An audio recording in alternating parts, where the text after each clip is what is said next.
conférence. Veuillez patienter, s'il vous plaît.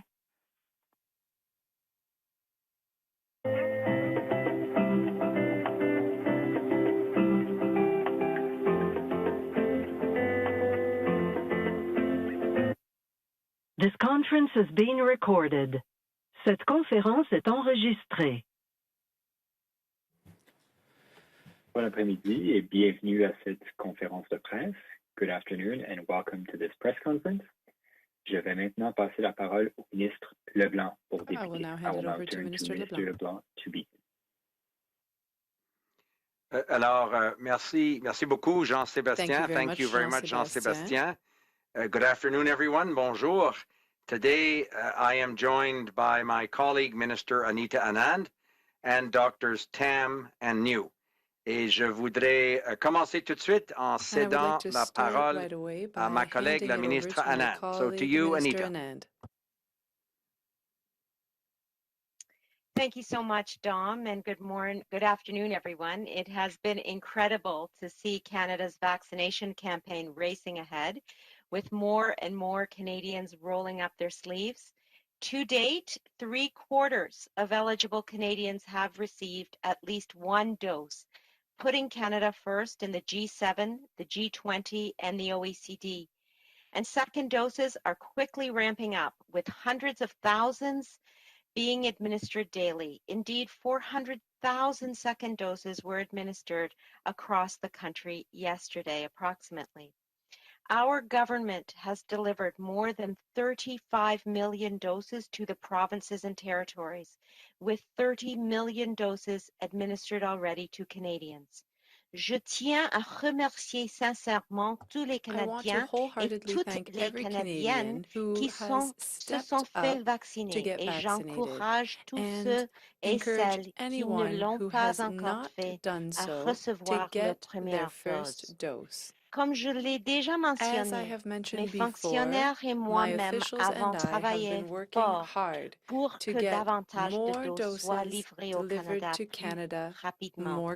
As a result of those efforts, as the Prime Minister has just indicated today, we are pleased to report that Canada's allocation from Moderna for the month of July is 11 million doses. What's more, these deliveries will be front-end loaded, with nearly 5 million of those doses actually arriving before the end of June, and the balance to be delivered in the first half of July. Along with the 1 million doses that we received from the United States government yesterday, Canada will receive a total of more than 18 million doses of Moderna in this quarter, well over the approximately 12 million doses originally forecasted. Comme mentionné plus tôt cette semaine également, Pfizer a modifié son calendrier de livraison pour le mois de juillet. Mais comprenant bien ceci, le Canada recevra toujours 9,1 millions de doses de Pfizer en juillet. Cela n'a pas changé.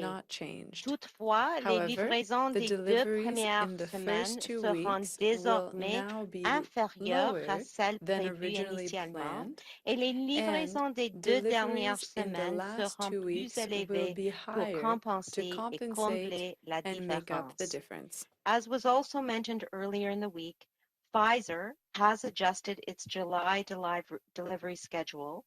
Let me be very clear.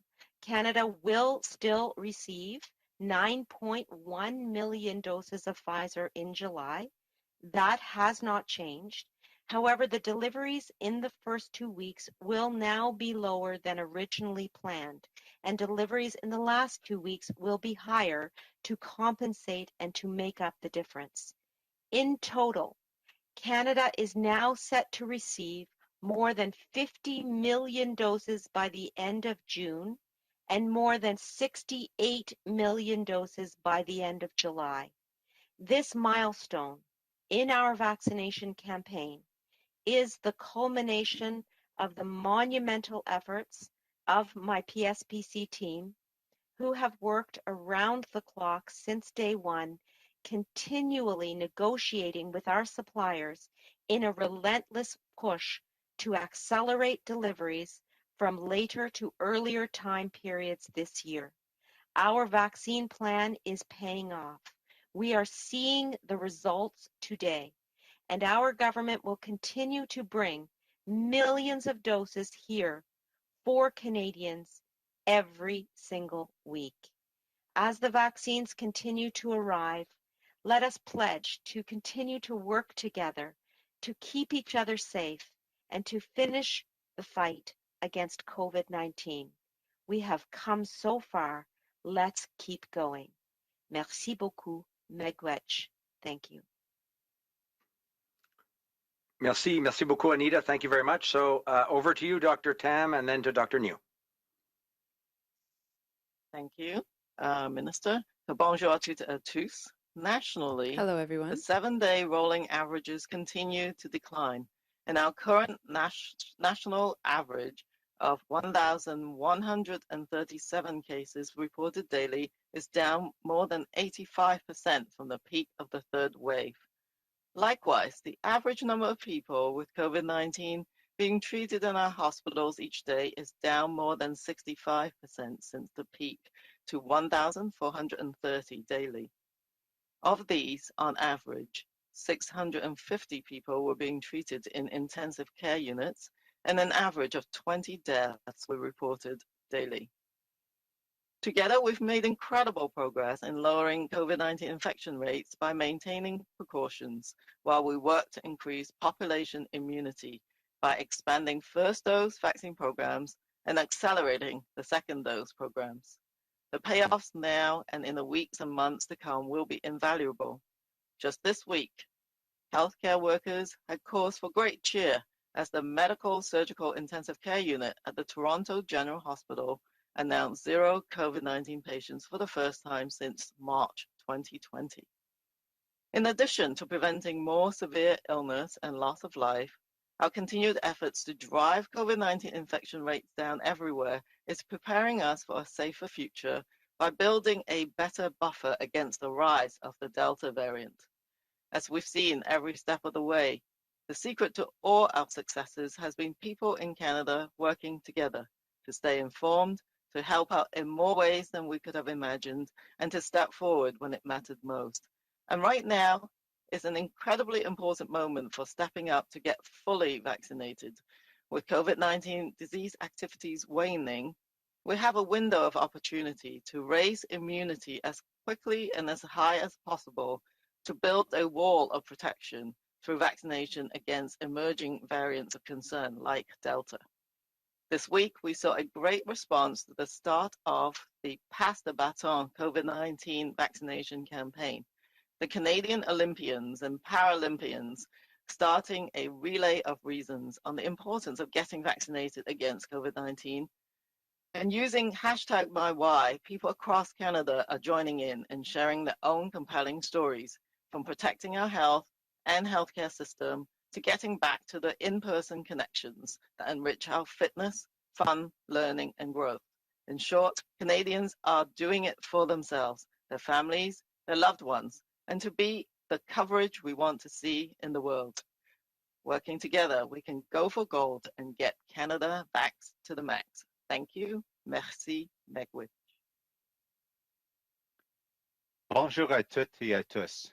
À l'échelle nationale, les moyennes sur 7 jours sont toujours en baisse. Le nombre moyen de cas au pays, de 1,137 cas déclarés par jour, a diminué de plus de 85% par rapport au pic de la troisième vague. De même, le nombre moyen de personnes atteintes de la COVID-19 traitées dans nos hôpitaux chaque jour a diminué de plus de 65% depuis le pic pour atteindre 1 430 cas par jour. De ce nombre, en moyenne, 650 personnes étaient traitées dans des unités de soins intensifs et 20 décès ont été déclarés par jour. Ensemble, nous avons fait d'incroyables progrès dans la réduction des taux d'infection par la COVID-19 en continuant d'observer les précautions, tandis que nous nous efforçons d'accroître l'immunité de la population en exécutant des programmes d'administration élargis de la première dose de vaccin et en poursuivant plus rapidement les programmes d'administration de la seconde dose. les avantages actuels et auxquels nous bénéficierons dans les semaines et les mois à venir seront inestimables. Cette semaine, les travailleurs de la santé avaient de quoi se réjouir puisque l'unité de soins intensifs médicaux chirurgicaux de l'hôpital général de Toronto a annoncé qu'il n'y avait plus aucun patient atteint de la COVID-19 pour la première fois depuis mars 2020.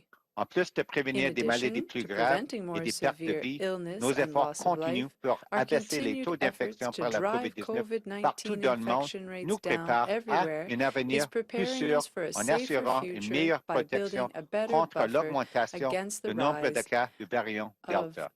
Comme nous l'avons constaté à chaque étape de cette lutte, le secret de toutes nos réussites a été la collaboration de la population canadienne qui s'est tenue informée et a apporté son aide de bien des façons, tout ce que nous n'aurions pu l'imaginer, et qui a agi au moment où cela comptait le plus.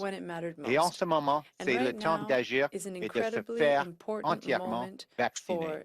Maintenant que la propagation de la maladie de COVID-19 est en baisse, nous avons l'occasion d'accroître l'immunité aussi rapidement et aussi étendue que possible afin d'assurer une protection efficace par la vaccination contre les nouveaux variants préoccupants comme le Delta.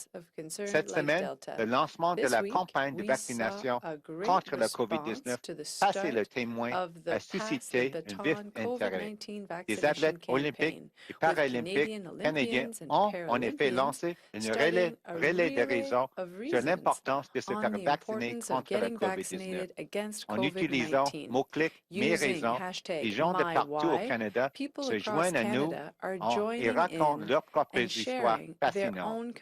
Les raisons énoncées vont de la protection de notre santé, de notre système de soins de santé, au retour des rencontres en personne qui contribuent à notre forme physique, notre divertissement, notre apprentissage et notre développement. Bref, les Canadiens le font pour eux-mêmes, leurs familles, leurs proches, et pour contribuer à la couverture à laquelle nous voulons tous bénéficier partout dans le monde. En travaillant ensemble, nous pouvons obtenir l'or et s'assurer que le Canada est vacciné au max. Merci. Thank you. Miigwech.